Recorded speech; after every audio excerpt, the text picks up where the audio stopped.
Good evening. Welcome to the second lecture of the online lecture series on language, literature, and cultural studies organized by the English Language Teachers Interaction Forum, Eltif. Let me introduce myself. I'm Dr. Praveen, coordinator of the online programs of Eltif. Now, Dr. Srihari, faculty of Payyanur College and assistant coordinator, will brief you about Eltif, which functions under the visionary leadership of Professor Bhaskaran Nair. Good evening. It's my pleasure and privilege to introduce Eltif to the participants of today's lecture. The prime motive of Eltif is to empower rural India through English language education. Even as knowledge of mother tongue is imperative, English language skills need to be improved to make our indigenous culture known to others.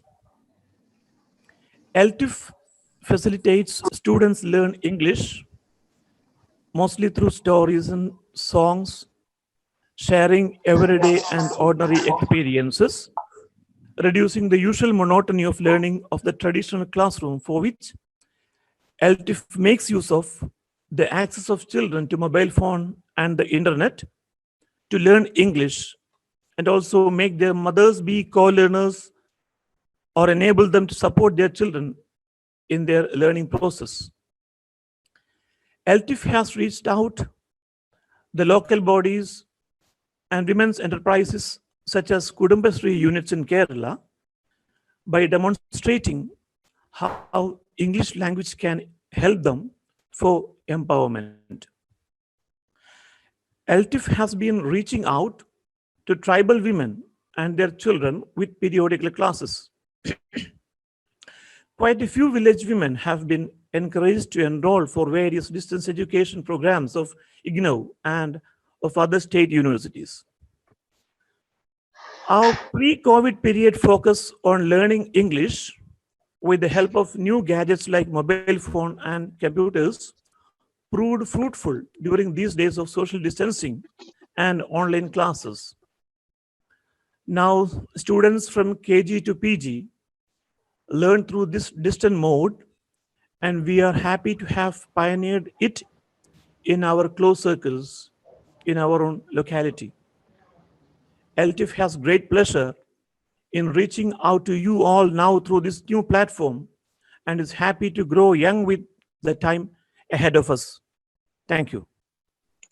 Eltif is a purely voluntary and non-profit organization of teachers who have taken it a mission to empower rural India through English language education.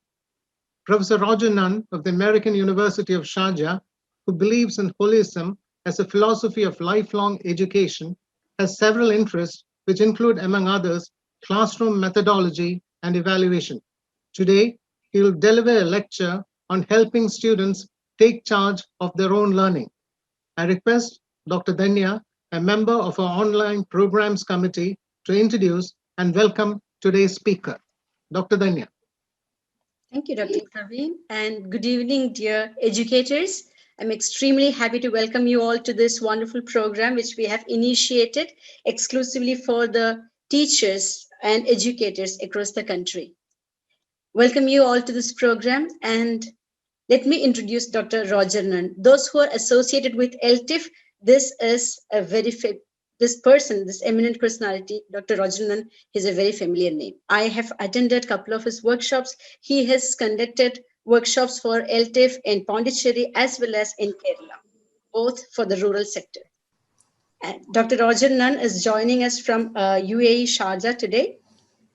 He is a professor and head of the Department of English at American University of Sharjah, UAE. Dr. Nunn has taught in a variety of international locations, including Ethiopia, Qatar, Abu Dhabi, France, Japan, the UK, and Germany. His research interests include developing holistic academic literacy, applying the philosophy of language to learning, intercultural communication, non-blind journal review process, and the cultural analysis of literary texts. He is chief editor of Asian ESP Journal and was a founding member of English Scholars Beyond Borders. He enjoys presenting and publishing in as broad a variety of international locations as possible. Dr. Nunn has been associated with Eltif for a long time now. This is kind of a program where he's coming back to the family. We're extremely happy to welcome you to this program. Dr. Roger Nunn, this session, we would like to hear from you. Thank you. Thank you very much. I hope everybody can hear me well. And thank you very much for the very kind introduction. Obviously, I'm very happy to be back communicating with Eltif once again. We love traveling to India, of course, and I suppose we could say remote contact is another way of traveling. Obviously, for my generation, we also enjoy what we could call real traveling, but in my institution, we've been online since March, actually, and you can now see me sitting in my house on campus at Sharjah, at the American University of Sharjah.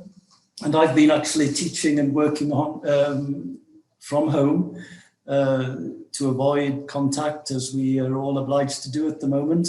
So of course it's an extra opportunity that we have now to reach out and to meet with people from all over the world. And I think this is about the 4th or 5th webinar I've been doing during this semester now. Now, obviously Eltif shares a lot of aims with me, but I have very little experience, as you will be aware, I think, of the village schools in India, which is your main focus. So obviously I admire your commitment to this, but I think we probably share an interest in what we call holistic learning. So I'll be sharing some of my experience today. Maybe I'll move into share screen mode now and upload my presentation.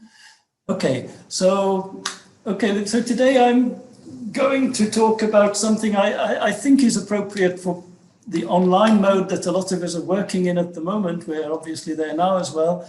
And this is to do with helping students to organize or to manage their own learning. And this may seem very strange, but my first experience of this was actually in primary school, as myself in the north of England, in Yorkshire. And then, unfortunately, looking back, I feel my formal education at school was a little bit downhill from there. It became exam cramming to get into university, and I'm sure most of you are familiar with this as well. So looking back over more than 40 years teaching now in very, very different locations, I'd like to talk about how we could transform prescriptive institutional requirements. And I'll show you how I do that in my own institution. It doesn't mean I don't like my institution. I've been very happy here, as in most of the places I've worked. It's just that institutions tend to have their own mindset, and they're not always conducive to learning. So I'll be talking about subversion in I think a non-controversial way, because I think the aim is to subvert something which I think doesn't support learning, and that is to subvert conformity. Okay, so back. Okay, so obviously intersubjectivity now is something we talk about a lot, but also subjectivity is something I'll be talking about here, because we're asking learners to, in a way, interact with themselves as well as interacting with other people. And of course, learning is about intersubjectivity with teachers, with other students. And one of my favorite quotes comes from the philosopher Hölderlin, "We are a conversation." It's a very short quote, of course. of course, in November 2020, we're a remote conversation, which is, so there are many different types of conversation, of course. Now, I presume what we're always interested in, whatever we've managed to achieve so far, we tend to be interested in improving the situation we're in. So I don't talk about teaching methods as much as what I call method in use. Method in use is something which is the actual method that is feasible in the context you're in. So context on this pyramid is also very important, and whether we know it or not, we are all using underlying learning principles. Whether we're fully aware of these is another matter, but I've tried to make my own learning principles as conscious as possible, but I'm sure I'm using some that I just inherited as well. So we can see this in a slightly different perspective too, I suppose. Okay, see if I can bring this PowerPoint to the forefront here, because I notice I've got other things on the screen there, but okay, can I perhaps minimize a few things? No, okay, I'll just carry on. Okay, so what I'd like to mention here or deal with is some learning principles that we think we're using in our present context. And I know my context is very different from a lot of the context that you'll be working in, but I think learning principles translate across cultures, and English Scholars Beyond Borders, which is an organization I'm very much involved in, which I helped to co-found, we believe in translatability across cultures. So, and I think we have some pretty common aims with Eltif actually as well. So I'll be talking about how we prepare students and for doing academic writing, academic presenting as well. And the one I've highlighted, the principle I highlighted is look for opportunities. These are suggestions for students, and these principles come from students. So look for opportunities for self-reflection to develop your own argumentation skills. That's what we call a superordinate principle. And of course, there are other principles. We actually have 10 principles functioning here. But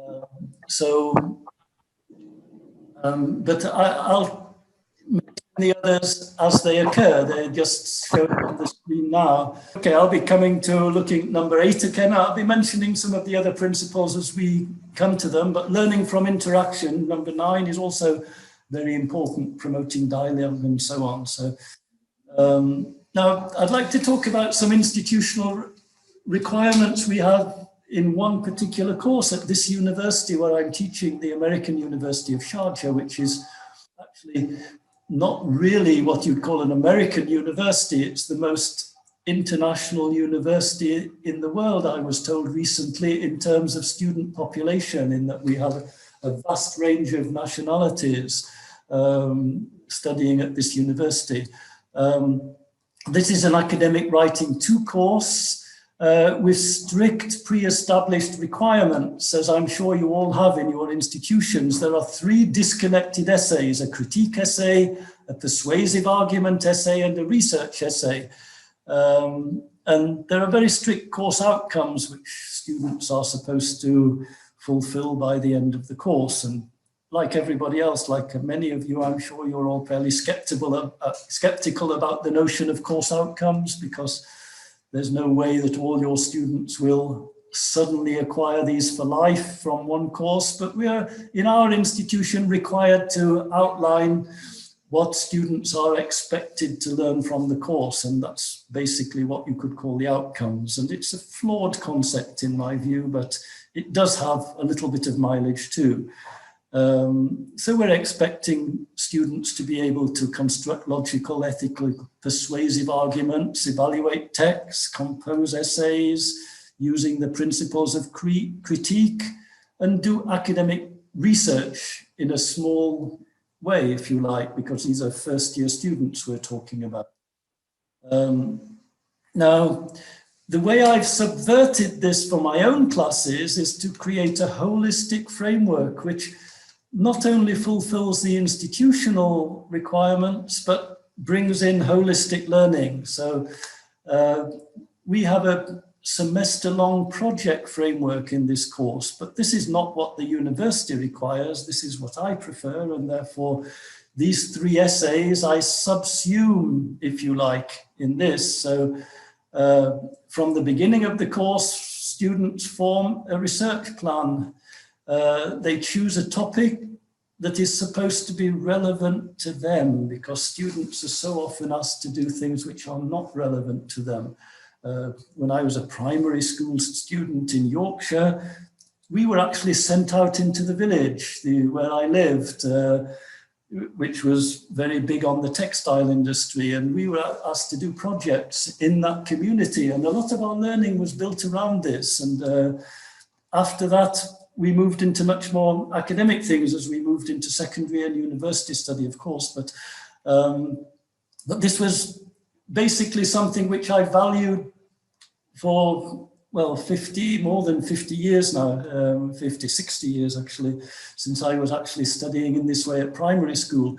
So here what I've tried to do is subsume and provide the students, therefore, with some first-hand experience so that they can actually use a first-person voice, because the so-called objective essay, in my view, has no value and doesn't exist. There's no, philosophically speaking, there's no such thing as objectivity in writing, because inevitably your voice is in there, all the thoughts are going through your mind, and it's you who's putting these down on paper. I'll just show you an example. This is how some of my students started their study. They said, in this study, we will investigate the effects of stress on freshmen's academic performance.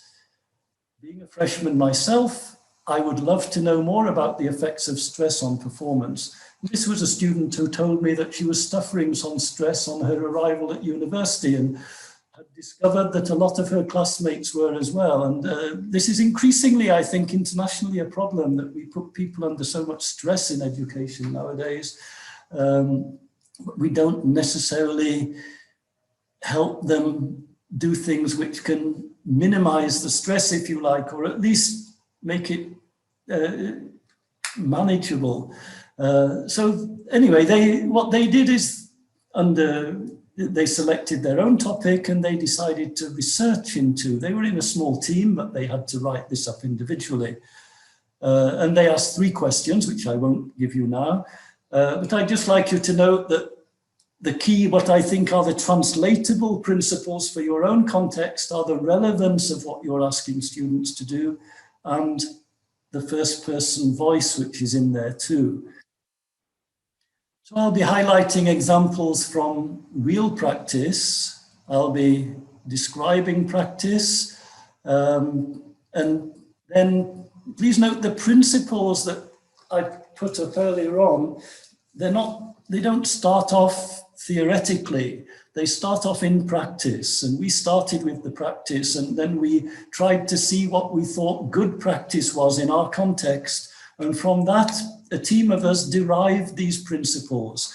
But of course, we use reading outside reading as well. We use reading about critical thinking at the same time, so that we're combining other voices and our own voice in context. So we wanted to know whether they're actually acknowledged in the course delivery, if they're actually put into practice. And we want to, at the same time, indicate their relevance for published authors as well, because my other hat that I wear is as a journal publisher. So we think some of these principles that we teach our students are very relevant to getting published as well. So a project approach to a freshman writing course was my subversive behavior, in that it was not the behavior that was necessarily expected. There would have been just 3 essays taught separately, which I never really agreed with. And I, as I've said, created this semester-long framework. And I'll be showing you some examples from students writing that taught me something too, because I put to you that as a teacher, you would be also learning from your students. If you're giving them a voice, this would be even more the case. But so when I've worked in other countries around the world, of course we go around and we go to the villages, we go to the towns, we go into the culture as much as we can, and where we can learn the language, we try to do this. But mainly what we're doing is teaching in these places, and we're in universities or we're in schools. So we learn the culture from the students, if you like, and we get the students to write about their culture and to speak about their culture. And this is our learning process as well, which in turn helps us to adapt to the students. So now I have in my class a variety of nationalities, among whom in the Gulf, you may be aware of this, you may not. There are a lot of Palestinian exiles who are actually settled here. My own assistant in my department is a Palestinian who was born here, actually, but isn't able to go back to her homeland. But I'm not here to give a political dissertation about the problems of Palestinians, of course. We all know these issues and they're translatable as well. But this is a student who was a bit wary because they're not always invited to talk about this because some people are embarrassed by it. So he approached me and asked me if he could research into this. And I said, if that's what's on your mind the most, that's what you should research into. And he said, the best experience I've had during my writing 102 course was working on my pilot study and interviewing Palestinians for my own findings. Okay, but he also did a lot of reading about this too. And you can see down in his text that he actually got in touch with people at a refugee camp in Jordan. And of course, the issue that this student was inevitably going to have was the idea of research bias, because he had obviously political motivation, quite understandably. He was from a family of exiles. But I would also put to you, though, that everybody is biased, and whichever research we do, we bring our own bias into it. So how we approach that is also important. And I just made this student aware of it, just like I would make all my other students aware of it. But it was interesting to know how he actually dealt with it. So I'd like to show you what was happening in his self-direction and his increased self-awareness from doing this project. Never mind the reference to Grice's maxim in this quotation. I use Grice's maxims. That's another presentation which I gave not long ago to another organization in India, actually, but that's not today's topic. I teach this to my students as a simple way of supporting their writing, but the maxim of quality is to do with evidence. Now, this student interestingly says, since I have a political topic that can be controversial, I focused on Grice's maxim of quality. That's the maxim that tells you to check your evidence very carefully. So he says, to ensure that I only include information that can be supported with further evidence. So while my interviews were for the most part successful, I had to leave some out of the pilot study in order to ensure quality. In other words, he wasn't convinced by the truth of some of the evidence he got from his own interviews with people in a similar situation to him who were exiles in Jordan. So he faced problems like all researchers do, and everybody trying to learn does anyway. So as he said, he was able to contact refugees living in campsites in Jordan through his contact and through what we're doing now, internet access, internet communication. He was very excited to hear their side of the story because he hadn't lived their situation so close geographically, if you like, to the situation. And he is certainly not in a refugee camp here in Sharjah. He's in a fairly privileged situation. So he did phone interviews and he wasn't able in the end. He decided not to use their testimonies, which I thought was very interesting because he said he had to remove the refugees' interviews from his data.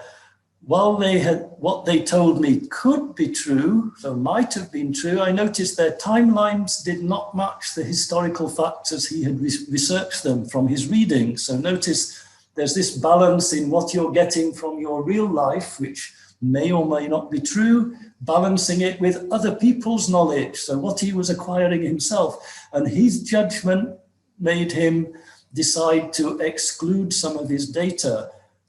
I thought this was unfortunate, of course, but a very positive sign of his learning, because in his situation, you might have expected him to really want to use this at all costs, but he himself decided not to as a result of his own learning.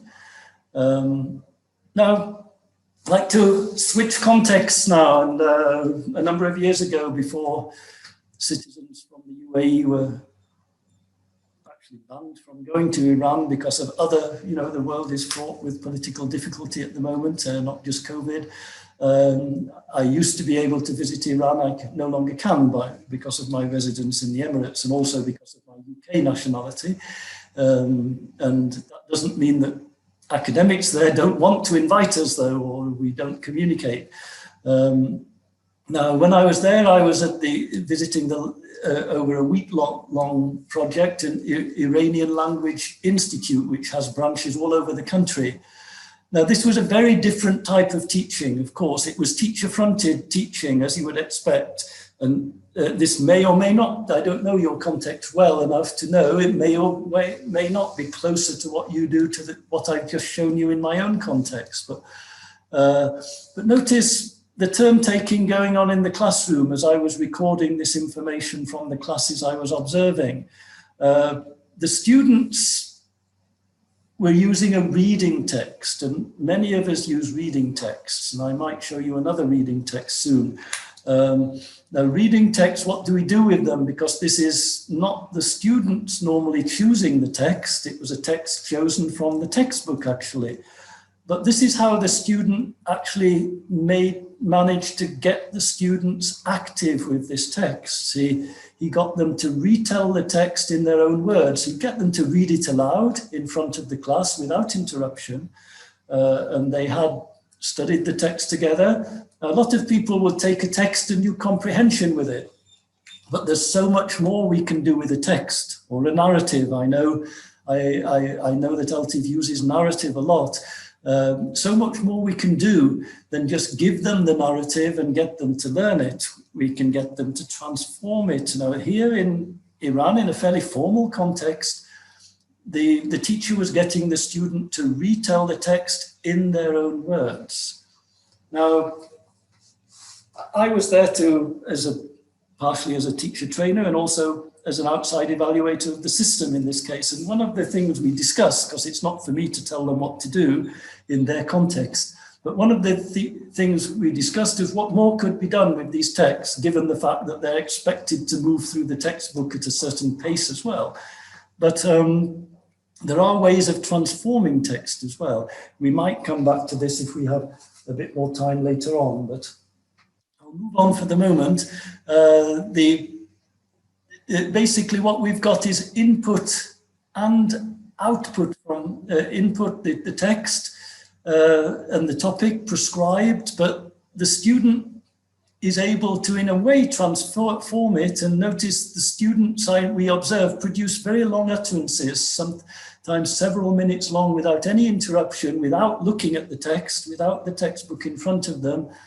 Now, one of the things they might have been asked to do was tell the text, tell the story from their own contextual perspective as well, because a lot of these texts, there's no copyright in Iran as it happens, and actually a lot of them were plagiarized, if you like, or borrowed from very famous textbooks from a lot of other countries.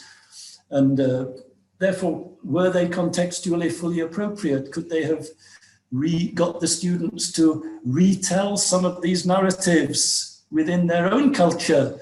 One of the greatest films I think I've ever seen was I think Bollywood film, the film called Haider, and I don't know, I think 2014 was it,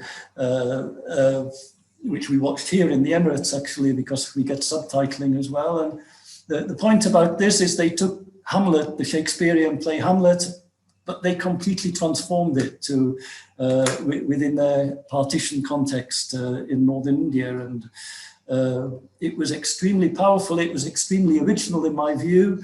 And obviously to be able to do that, they needed to know the text. They needed to know the story of Hamlet, the relationship between Hamlet and his mother and his uncle. And they transformed, if you like, they translated it. So this is a very sophisticated example, of course, of what can be done with text, how we can transform text. Now, I'd like to go a little bit more philosophical, if you don't mind, and move into something I'm very keen on, transcendental phenomenology. Now, phenomenology tends to look at subjectivity through intersubjectivity, if you like. So the starting point tends to be first-person experiences, but the point is to transform these experiences in some way. Now, in some ways, of course, what I've been talking about is the reverse of this. You're starting with other people's experiences and you're transforming them into your own experience, if you like, or within your own range of experience. So the most all-embracing subjectivism of first-person research may reveal through transcendence a deep intersubjectivism. Now, this is what I hope is achieved in some of these project-based courses that we're teaching, like the Palestinian student who started off with his subjective view, but then got a lot of other views. He got other views from reading, research reading, and he got other views from talking to other people on the same topic, refugees, people running a refugee camp. And he transformed his subjectivism into something possibly more sophisticated. Now, it's still subjective. We are all subjective. That's my view anyway, that we cannot escape our own subjective prison, if you like, but we can step outside it and step inside it again and inform it better. Now, you probably don't recognize this painting. You may do, I don't know, but this is a Van Gogh painting. I've shown these before in India, not this one, I hope. I always try to choose different ones, but I like to go outside writing for a short time. Now, looks like the same picture. If you go back to this painting and this painting, you should notice a difference. The first one is by Van Gogh. The second one is by Millet. Millet's was painted first, the French painter. Millet was very famous at his time and Van Gogh was not at all famous. He only sold one painting in his own lifetime, and that was to his brother. Of course, if you owned this painting now, it's worth millions and millions, but at the time Van Gogh didn't benefit from that, of course. Now, if you look at the two, I hope you would notice a transformation. Now, this was not plagiarism. This was Van Gogh starting with something, starting with the equivalent of our text, if you like, and transforming it into something. Van Gogh is famous, I think, for his experimentation with color, what he expresses through color. And it does make Millet's painting, which in his lifetime was very famous, look a little bit dull in comparison. But if Millet's painting wasn't there, you could not have had Van Gogh's. So I think if Hamlet had not been there, you could not have had the film Haida, and so on. So, okay. So this is what he says. He's not trying to hide what he does. Over the period of 3 months, Van Gogh did 21 copies of Millet. You could call them copies. I don't call them copies. These copies are both homage to Millet, as well as Vincent's attempt to further expand his own style, if you like. And it's the copies, in a way, that are now famous as individual works, or the most famous, though of course you can see them all in museums. Now, let me go back to an academic context, if I have time, just move to another context. This was Abu Dhabi, where teaching engineering students, as I know some of you do, in engineering colleges in India. And this was a team-taught engineering course with a communication teacher in support. The communication teacher was me in this case. I was working alongside an engineering professor, and they had to do research, their own research. They had to design an environmentally sustainable village. And then for me, the part that I was involved in was designing the research and helping them write it up.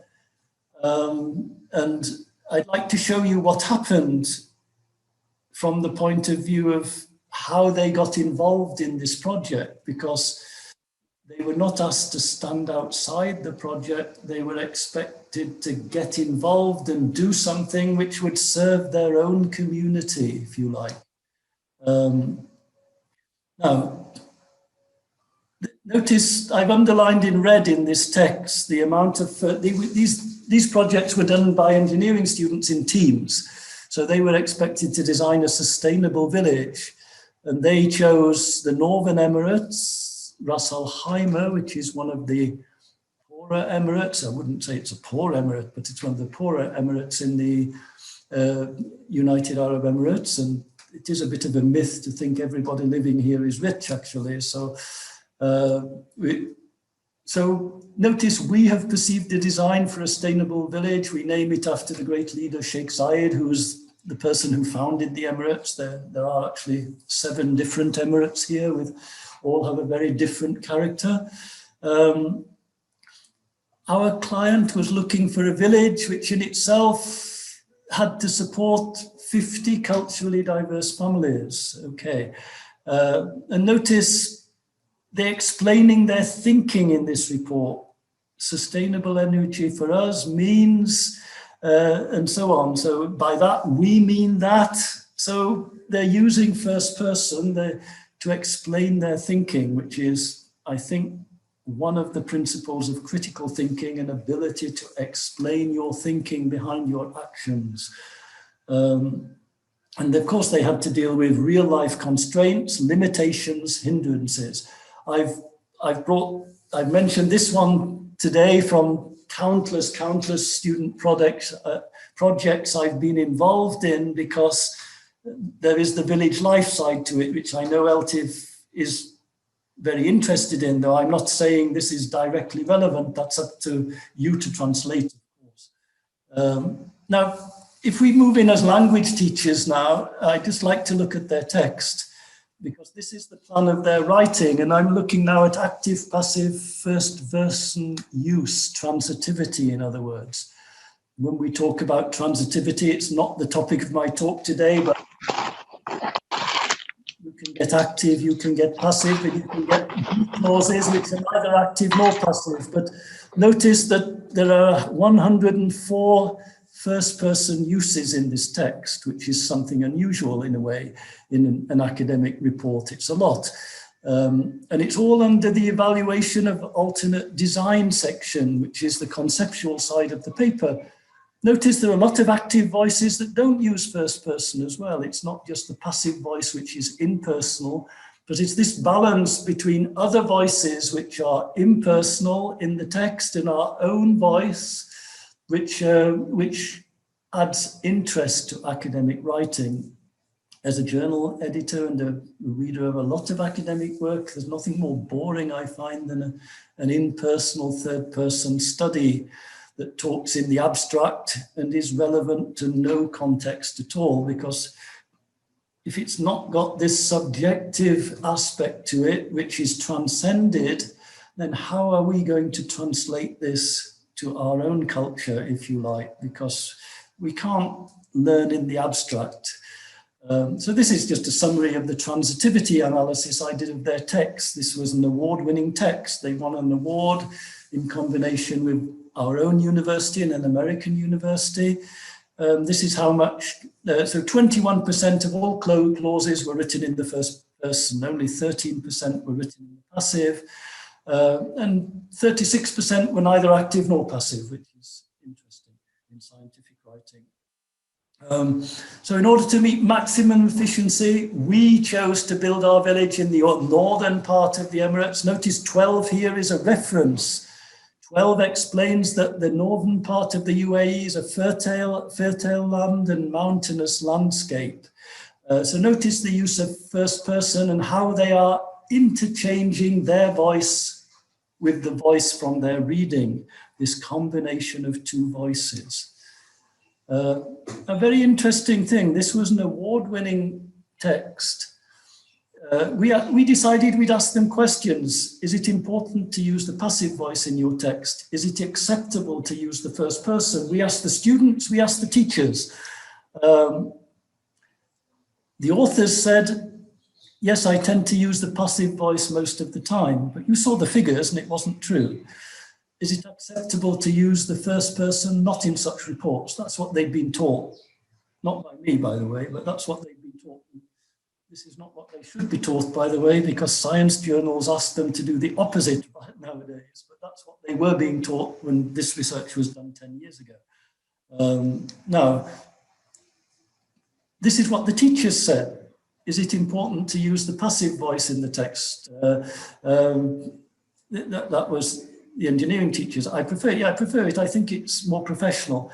Is it acceptable to use the first person? Is that what they did in their report? They're starting to get suspicious of my question here. I think if I ping back to their work, I'd imagine that you would find we, I, and us, but I will have to check. I don't like it. No, I don't. I think it should be as far as possible passive. However, it was there in the text, as you could see, frequently, and the teacher rewarded it with an A grade, and the text actually won an award from a panel of judges. So there can't have been that much wrong with it. So the greatest proportional of use of first person was in the design section, where they had to design something, they had to create something. That's very important. If you're asking students to create, and this can be done, like I said, for me, this started at primary school, disappeared in secondary education, fortunately came back later at master's and PhD level, but I must say in between I missed it, and maybe it's slight misrepresentation of some of my bachelor's degree, but that's largely the truth of it. And so notice the use of first person here. We comprehend, we decided, we thought of timers for the water supply. They were expected in this assignment to explain their thinking. Now, how could they do this without using a first person? We decided to use water and electrical sensors. So these were all the engineering things, and I wasn't the engineering teacher, of course. Now, I got students to do my research with me, and this was my freshman students, co-researchers. Their decision, they said it's their project, their own design. They are the owners of the design. They are agents with their own distinctive voice. They're explaining their thought process. So this is the students, in a way, explaining why they think the voice in this text was acceptable and won the award. Not the students who wrote it, by the way, but different students. Now, what do we understand, therefore, from student empowerment, the notion of student empowerment? So student agency, if you like, voice and empowerment.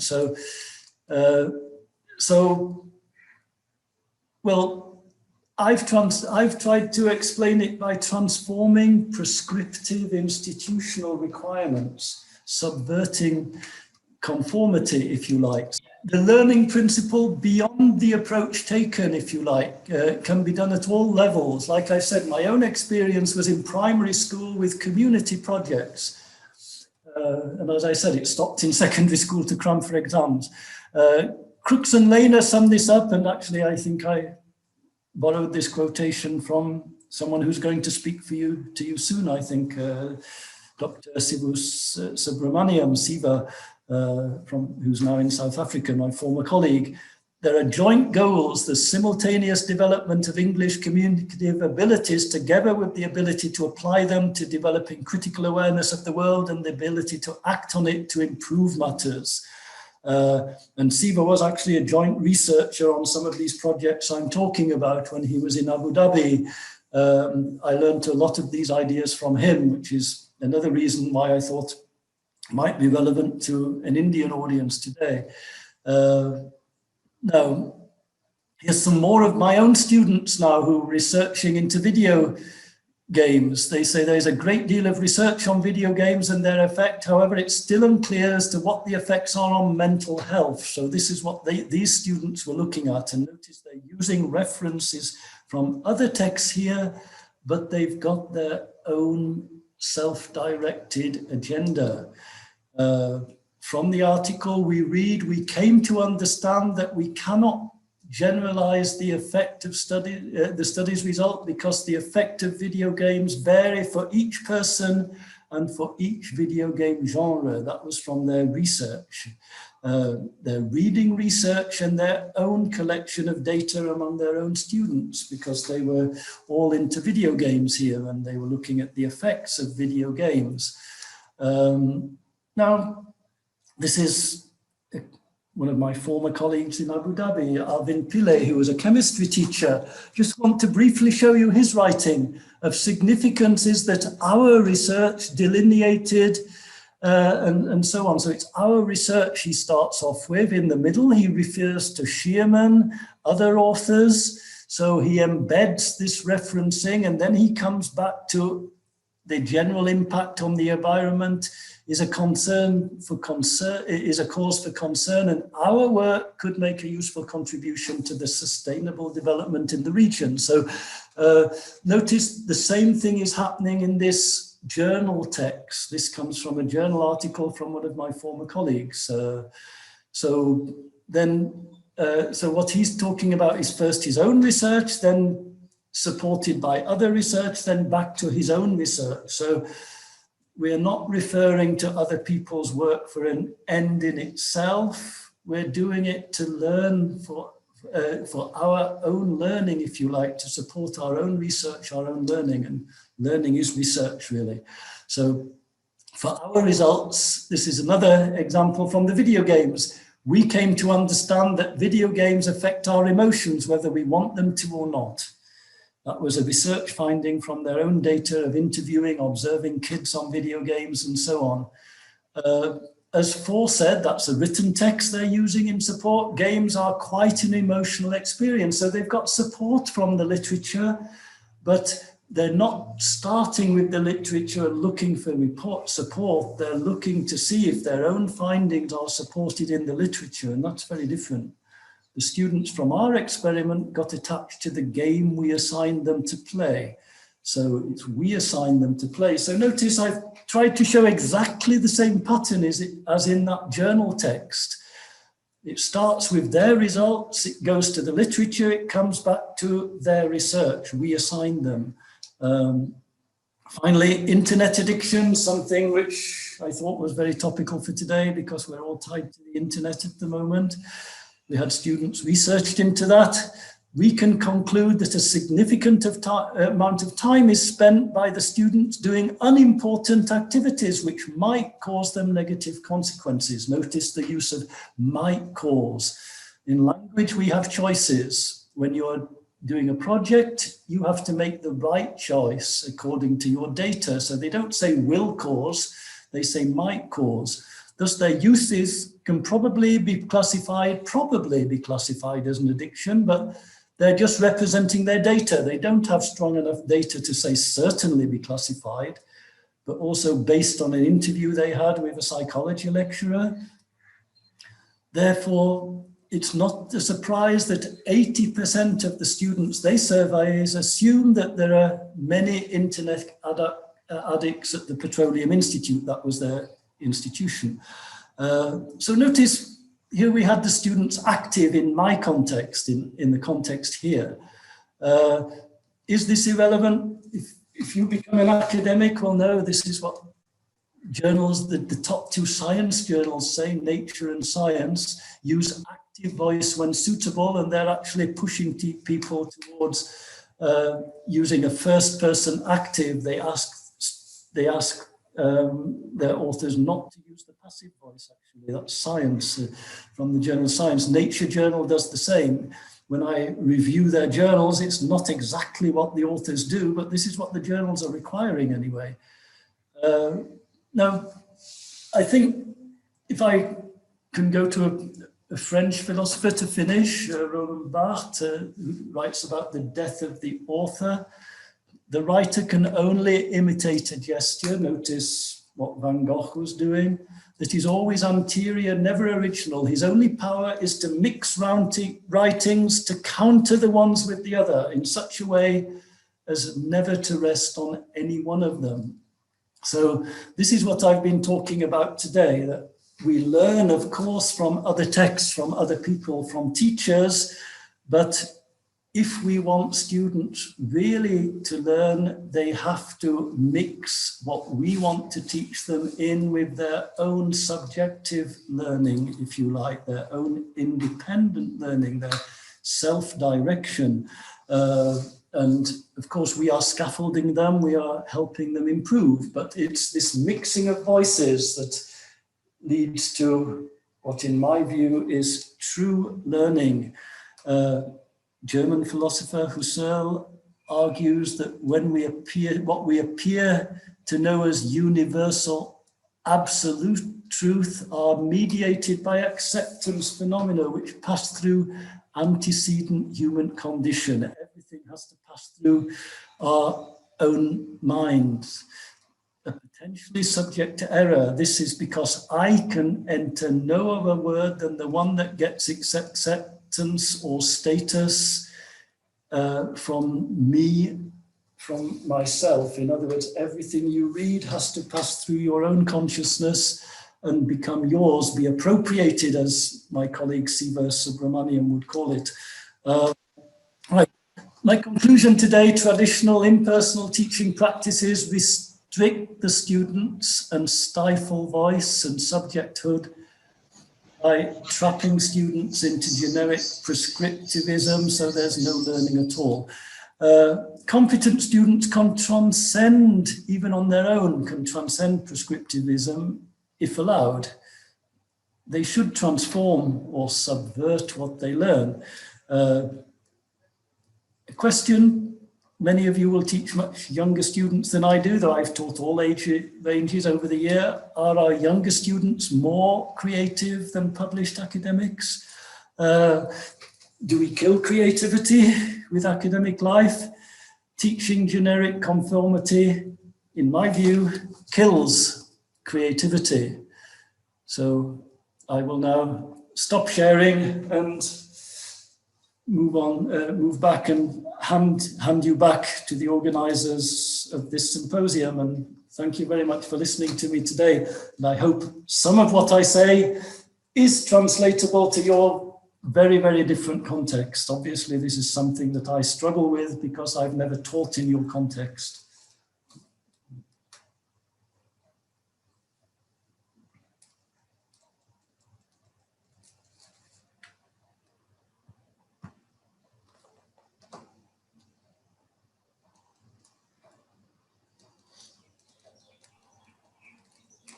Should we help them? Certainly, I think if we're talking about a writing practice, I don't know if everyone saw that question from the chat, but should we help them to correct it? I think definitely there are the mechanics of writing that we need to do.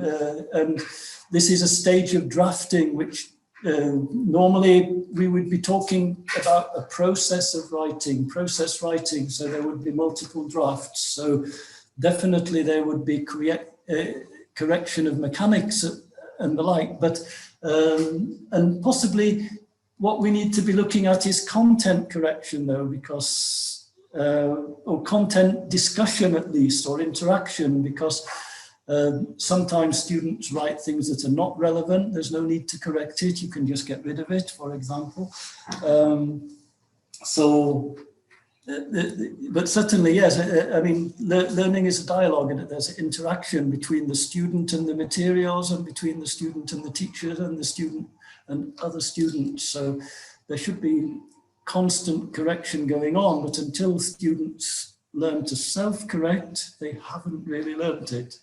So just to carry on, and talking about scaffolding is not sufficient, but I think if you're using project-based learning, where students are involved in doing their own project, these projects can be done at different levels. They don't all have to be working at the same level. So the students can, the slightly less able students can be doing their project at a different level, I think, to start with. So, for example, they could reduce the number of research questions, if you like, or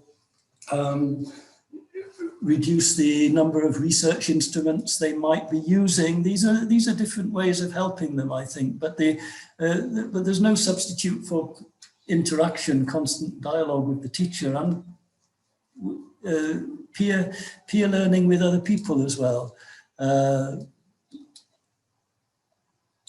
Peer learning, is peer learning useful to tackle the problem? Well, peer learning is obviously good if the students they're interacting with are able to give them an outsider's perspective, do read their work carefully, and are capable of doing this, of course. And we do train students in peer work, actually, in these contexts where they're doing group assignments. So, but it's quite often I find the fellow students who put their finger on something that can help the other students. And our writing center at the American University of Sharjah here is all peer tutored, actually. We train them in a course and they do the tutoring of other students.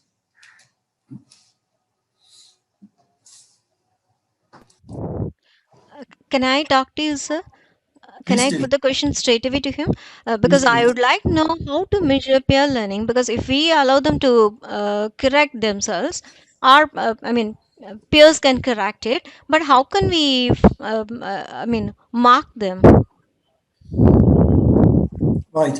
Well, how do you grade if you're looking at the grading, yes. Yes, well, it's when we did group learning, if you like, and their peer work was part of what they had to do as engineering students, they had what we call peer evaluation forms.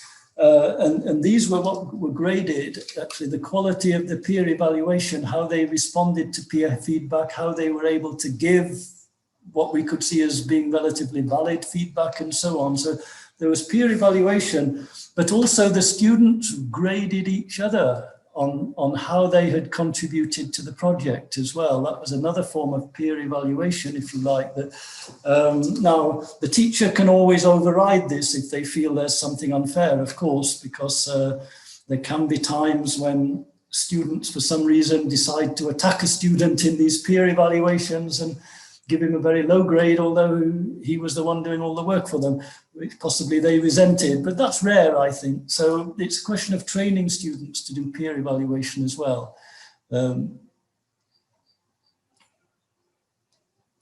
How can we promote creative writing in its full sense in a mixed classroom?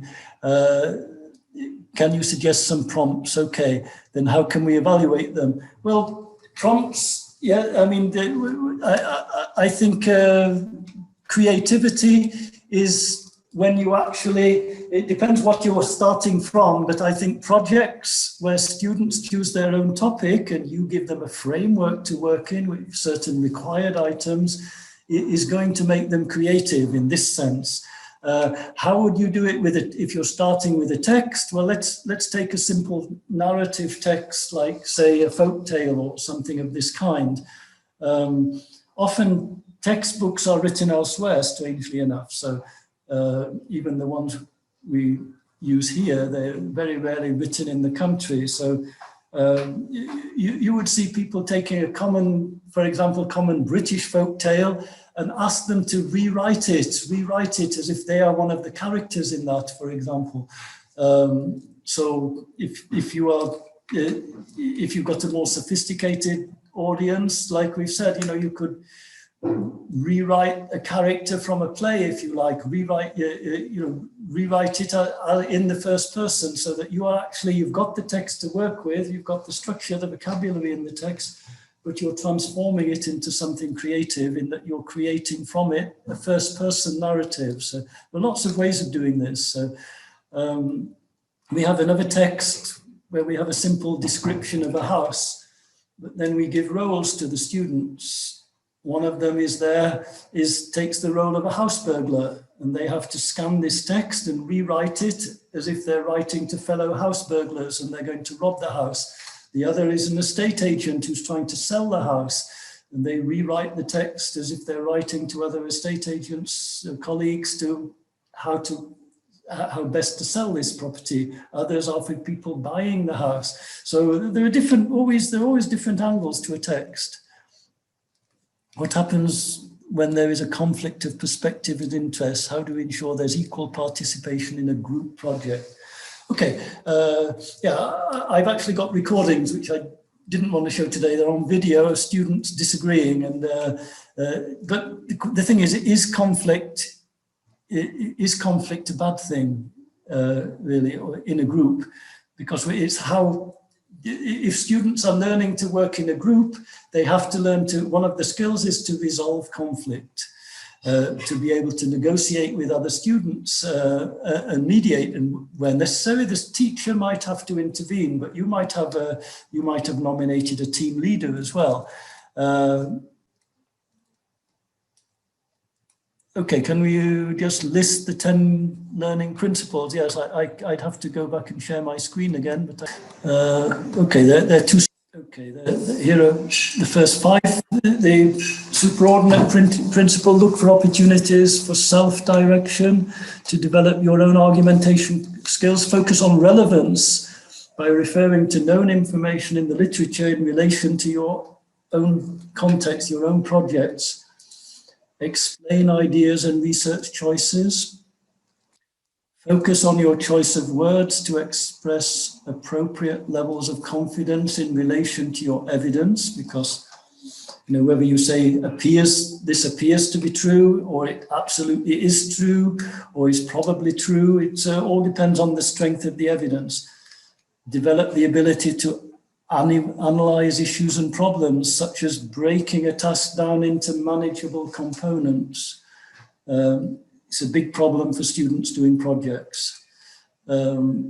Evaluate the strengths and weaknesses of arguments.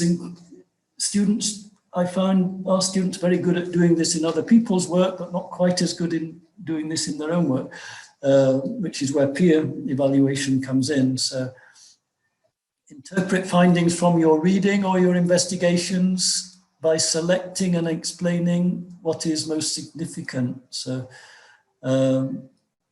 develop the ability to synthesize information. That was some of these examples I was showing you, how you synthesize their own voice with other people's voices, if you like. That's often one of the points in research writing. Learn from interaction, promoting dialogue with teachers, other students, to develop your own reasoning ability. And remember, interaction also means with the learning materials, with reading. Critically examine and proofread your own writing assignments, not just for language, but also for coherent argumentation based on these principles. Okay, I'll stop sharing again, but I can send these along anyway, and I have written them up, and if it is, there is a paper on this which is readily available online. I've forgotten who published it, but if you just look up 10 critical, put my name, Roger Nunn, 10 critical learning principles, and I think you will find the paper that explains these online as well.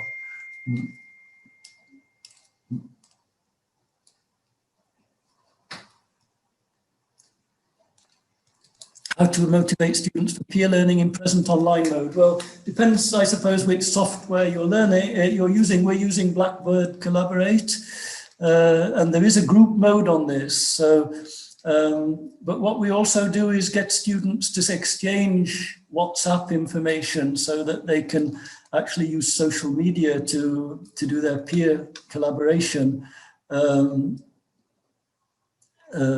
Okay. So how to motivate students for peer learning in the present online mode? Well, I'm not that familiar with Zoom. I've only used it a couple of times for these webinars with India, but we're using, like I said, the software itself it allows us to separate students into groups during the session itself, and that's the Blackboard Collaborate system that we use. But apart from that, I mean, my feeling is students are extremely familiar with social media use. So once you've divided them into their peer groups, they have no difficulty collaborating. I have a research group at the moment, which is not a class, and they interact a lot on WhatsApp, and they put me on it, but they're so frequent that I hardly keep up with them. Strategies or techniques to make ESL learners subsume in learning. Well, I think there's no big secret to this. I think it comes back really to the topic. I think here that it's all a question of making students feel that they're owning their project, that they have ownership of what's going on. I've tried to show today how you've got a prescribed course, a syllabus, which you're obliged to follow in our context, but how you can subvert it, if you like. So actually make them do tasks that clearly put them in control of the learning, and that they cannot do unless they actually adopt some of the techniques that are needed for, some of the self-directed techniques that are needed to complete the project, because in the end, they're graded on what they do, not what we give to them to reproduce, if you like. So, but fortunately, although grading is hugely significant to students here because scholarships depend on it and getting a certain grade point average and so on, we do experience that many of our students just enthusiastic with the projects, with the self-directed learning, and it takes off regardless of the grading anyway. Could be, that could be the paper I'm referring to, yes. Okay, so yeah, I can't tell just from that reference, but it could be that one, yes, definitely. I could have to open it up to see. Let me just click on it to see what comes up.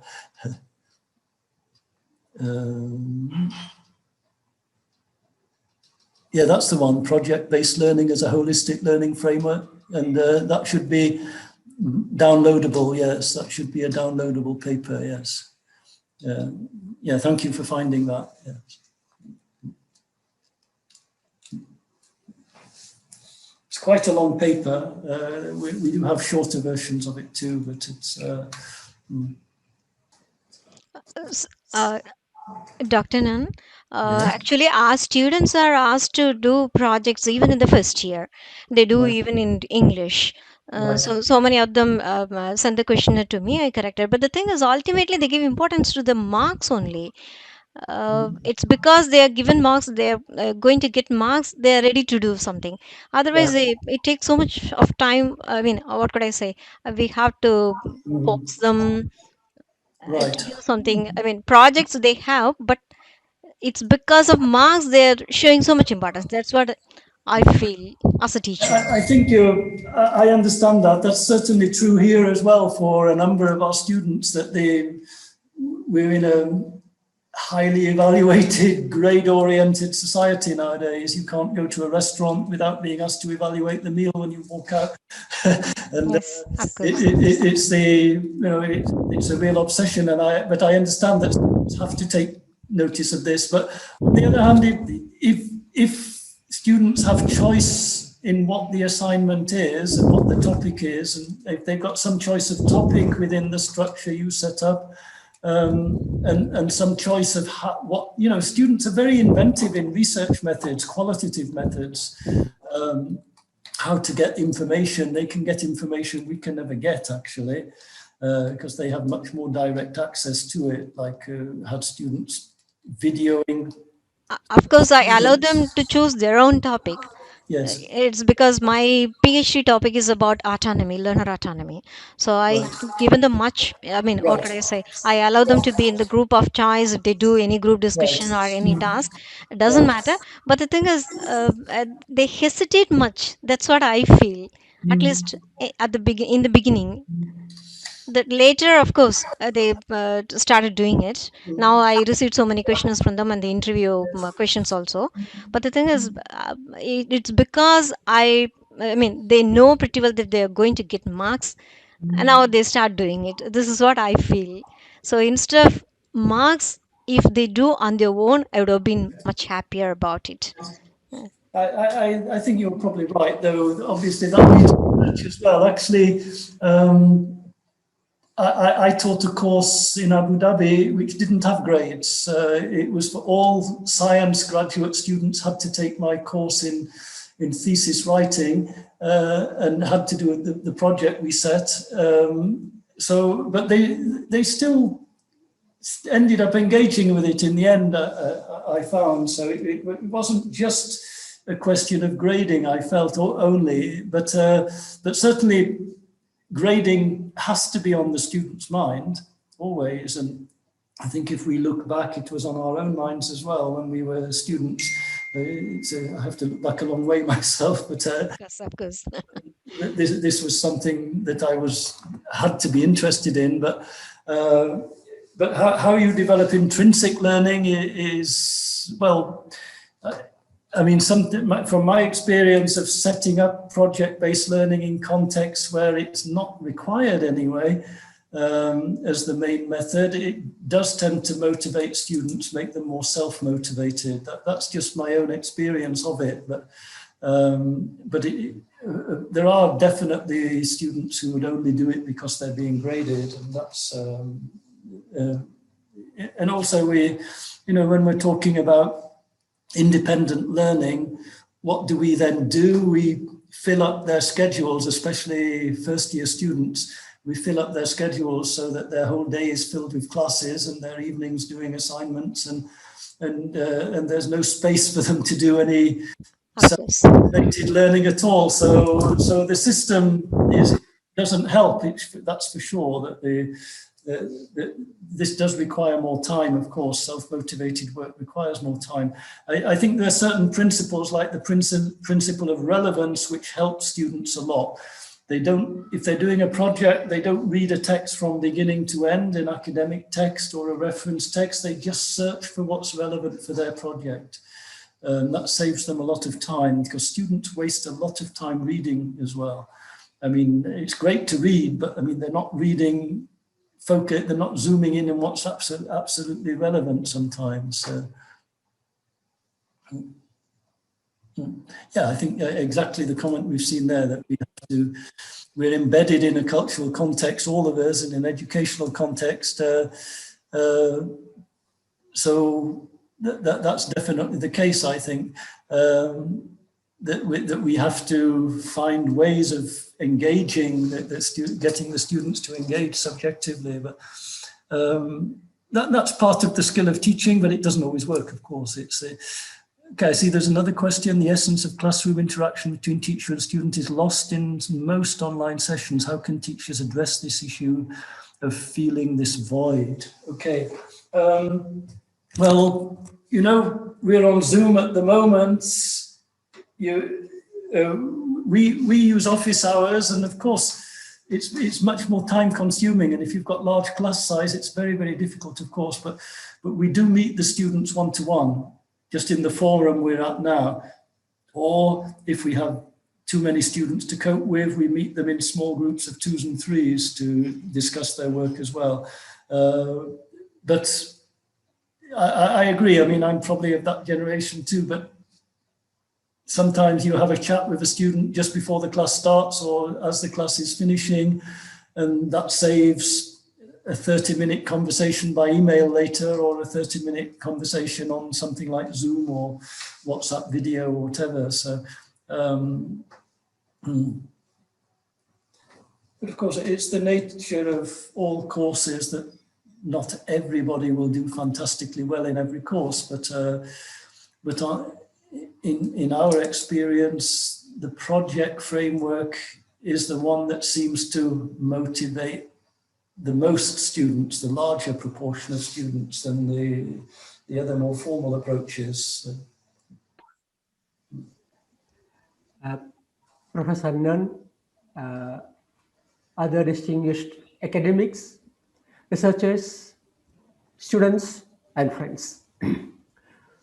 For us at Eltif, the presence and support of people like Professor Roger Nunn has always been an occasion on which our morale gets boosted. I used to claim, if it is a claim, that Eltif is a small organization working for small people. Small people because we focus on the rural population, not just learners, not just teachers, but on parents and public too. We got a lot of help from eminent people from various parts of the world. Professor Nunn has been helping Eltif for more than a decade. My words fail to express our sincere thanks to Professor Nunn. I'm sure that the moment we are free from this accursed period of COVID, Professor Nunn will be joining us in our small programs in various parts of India. Professor Nunn will ever remain indebted to you. Our thanks to all the participants too. Thank you. Thank you very much. I now request Dr. Karthika, faculty of the National Institute of Technology, Trichy, to offer a formal vote of thanks. Good evening, everyone. It's evening here, Professor Roger Nunn. I'm half of my job is done already. The speaker of this evening has been thanked. So my job is to thank everybody who comes here as participants and then people behind this event. So let me thank all the participants once again who have joined with us this evening to listen to Professor Roger Nunn. Thank you very much indeed. And then I should tell you about the people who worked to make this event happening one.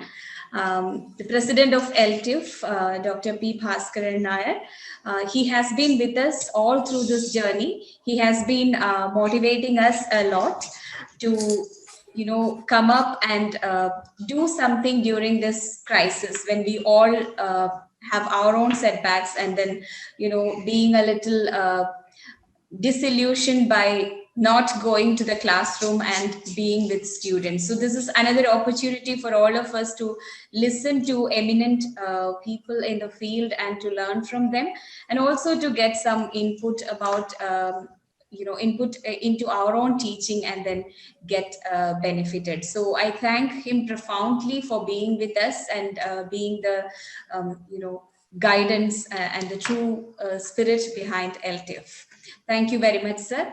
I would like to thank Dr. C. Praveen, who has been meticulously working on doing his job as a convener or coordinator of this online program. He has done a lot of work, a lot of hard work in putting all these things together, putting people together, stringing all of us together, getting our opinions and giving all of us equal, all the committee members equal importance. So I thank him for all his efforts. Thank you very much, Praveen sir. I would like to thank the other members, Dr. Srihari, Leena madam, Vinija madam, all of them, Dr. Dhanya, all of us have been working together for for a successful event like this. I thank everybody for being together to put this big dream into a reality. I thank every participant, and I wish all of you will join us again. Before we leave, I would like to formally thank Dr. Karthika, who had been taking all the trouble for designing the brochure and getting it ready. Once again, I would like to thank all the participants for joining us on Zoom. Thank you all. Once again, thank you, Professor Roger Nunn, for staying back. Bye. Stay safe. Stay healthy. Thank you all. Thank you. Thank you very much.